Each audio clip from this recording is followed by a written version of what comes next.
എടുത്തു കായ നശിച്ചില്ലേ? ആരെ പറഞ്ഞിട്ട് കാര്യം ഇത്.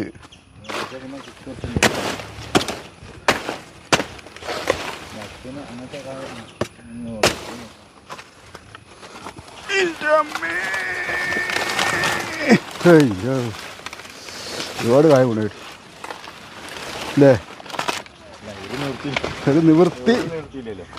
ഒരു നിവൃത്തി ഇല്ലായിട്ടാണ് ഞങ്ങൾ ഈ വാഴക്കൊലങ്ങനെ വെട്ടിയിട്ടാ. കഴിയൂല. ഇതെന്ന് പറഞ്ഞാൽ ഇതൊരു 35-40 കിലോനൊക്കെ ഉണ്ടാണ്ടാണ്.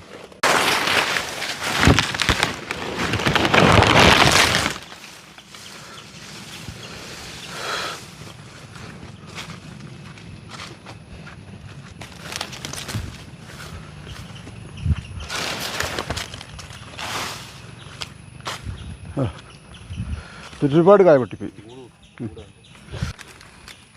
അങ്ങനെ ഭീമമായ നഷ്ടം സഹിച്ചിട്ടാണ് ഈ വാഴക്കല വെട്ടിയിട്ട നമ്മളായിട്ട് കൊണ്ടുപോകുക.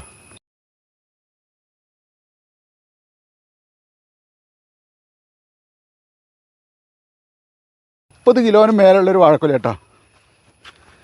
ഒരു കിലോ ഇത് വെട്ടാൻ 2, 3, 4 ആൾ പോരാ. അപ്പോൾ ഈ വാഴയൊക്കെ വെക്കുമ്പോൾ വലിയ ബുദ്ധിമുട്ടാണ്. ഇത് ഞങ്ങൾ കൃഷിഭവനിൽ നിന്ന് കിട്ടിയ ടിഷ്യൂ കൾച്ചർ ഇനത്തിൽപ്പെട്ട വാഴത്തൈയാണ്, സ്വർണ്ണമുഖിയാണ്. ഇത് ഞങ്ങളത് ഇപ്പോൾ വെച്ചാൽ 29,300 ഞങ്ങൾക്കത് കിട്ടിയത്. 29,300 6 കിലോ വീണ്ടും പൊട്ടിപ്പോയി. 6 കിലോ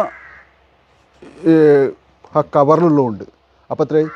29,300 35 കിലോൻ്റെ മേലുള്ള വാഴക്കലിട്ട് ഞങ്ങൾക്ക് താങ്ങാൻ കഴിഞ്ഞില്ല. വീണ് പോയി. ഈ വാഴക്കൊല്ലൊന്നും ആർക്കും അങ്ങനെ താങ്ങി നിർത്താൻ കഴിയില്ല. അത്രയും 5-6 ആളുണ്ടെങ്കിൽ ഇത് വെട്ടാൻ കഴിയുള്ളൂ. അതുകൊണ്ടാണ് സ്വർണ്ണമുഖിയൊക്കെ അങ്ങനത്തെ സ്ഥലത്ത് ഉണ്ടാക്കാൻ കഴിയുള്ളൂ.